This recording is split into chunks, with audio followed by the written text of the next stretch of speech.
authored the resolution that essentially has the state apologizing for actions that it took for more than a century, where it would take people with disabilities, mental disabilities, and mental illness from their families, from their communities, institutionalize them. Why do you think it's important for the state to actually offer up a formal apology? I think this is one of those issues where when you do something wrong, the most healing thing you can do is to say you're sorry. And there are many times when states and institutions, whether it's banks or governments or whomever, make mistakes. And we as a society made some horrendous mistakes and did terrible things to people. And fortunately, we've been learning in the last 2, 3, 4 decades, and we've been shutting down these state institutions. But there are an awful lot of adults who spent their entire childhood, their early adulthood years, locked up in state institutions for no reason other than they were developmentally disabled. No reason other than they had a mental illness. And they had horrid stories. There were lots, I don't mean to sound like the people working in these institutions weren't good people, but there were cases where people were roughly tortured. I mean, they were mistreated. Young kids. A young kid who soiled his pants, he was forced to stand naked on a table, be punished. I mean, that's just wrong. We shouldn't be having that sort of situation. And the best thing we can do when we've done something wrong is acknowledge we made a mistake and we're sorry for it. Will an apology perhaps open up the floodgate for further action? That was one of the issues. I've been pushing this bill for over a decade now. And so about a decade ago, we had one time, and some of the lawyers were saying, well, you know, this is going to open up the state to lots of lawsuits. And I actually think this would make the state less likely to have any lawsuits. But the people involved in this have made it clear they have one thing in mind. They'd like to be acknowledged for the dignity they have as human beings and have the state acknowledge that it wronged them. That it forcibly sterilized women, that it gave them lobotomies and so on because they thought that was the appropriate thing to do that time. But they made medical decisions for them that were totally inappropriate. They locked them up. They took basically free labor from them for many years, for many people. And saying we're sorry doesn't need to lead to anything, and we made it real clear this is not any trigger for litigation or anything. And I think the main thing we've seen from people who this apology was targeted to is thank you. They're saying thank you for apologizing. They appreciate that. And it's a simple thing. It doesn't cost the state anybody.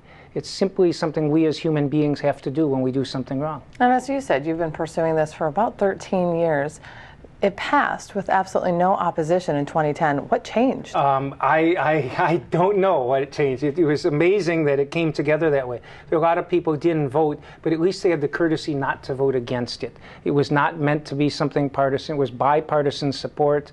One of the House members had a grandmother who worked in a state institution, and it was very important to him that we do this.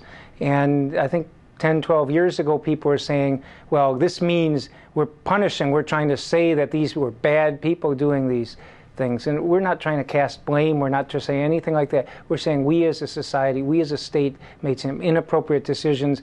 By saying we are sorry to people, it gives them a sense of dignity. It's a big part of 30 years ago. We didn't have a self-advocacy movement. We had people who had disabilities, whether physical ones or mental or emotional disabilities. We treated them as people who we should pity. Now we're recognizing they're fully human beings who have deserved the dignity that everybody deserves, and that they can advocate for themselves. A lot of them were coming here to testify.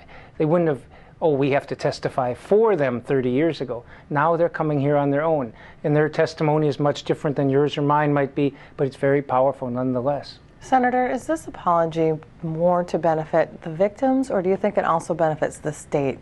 Can the state now move forward? Right. I think it is meant to help those who were victimized by these bad policies and their families. But you're right. It really helps all of us. I think we as human beings are better off when we acknowledge we've made mistakes, when we say we're sorry, and it allows us to move forward. I think that's the same initiative that's been behind some of the slave states apologizing for slavery. Some of the things we've done to Native American community, there's some growing push to do something about apologizing for that here. And I think this is one part of that. And I'm really proud the legislature on a bipartisan, unanimous basis apologized. Another question for you then, Senator. Do you think that this issue and this resolution has perhaps helped sensitize the community as a whole to some of the issues that that occur with within that population, the mentally disabled, the mentally ill. I think it can help with that. It's not, I mean, not everybody out there. I'm glad you're doing a story on this because I think it's important for people to be aware of what the state did with this.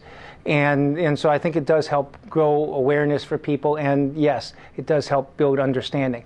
The best thing we've done to help kids be able to relate to kids with disabilities is to integrate them into the classroom.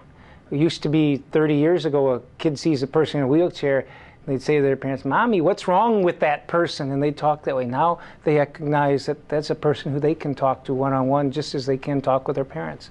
And so I think it's a growing awareness. The more we talk about these issues, the more people learn. And I think it's fair to say that the headlines were perhaps lost at the end of session because of the budget issues and the negotiation. So from a logistics standpoint, how does this apology reach the people it's intended to reach? Okay. Well, that's one of the things we do. The advocacy groups are using it. I just got a thank you letter with a lot of photos in the mail from some of the people who are thanking us for making the apology. It's not going to be widespread. Everyone's going to do it. That's why raising awareness is, as you're doing a story on this does, I think it's a big plus for everybody. And it's one thing in a very contentious legislative session we can say this was a win-win. As you said, it's good for us. It's good for us as a state for helping us move forward as well. And on that optimistic note, Senator John Marty, thank you for joining us today. My pleasure.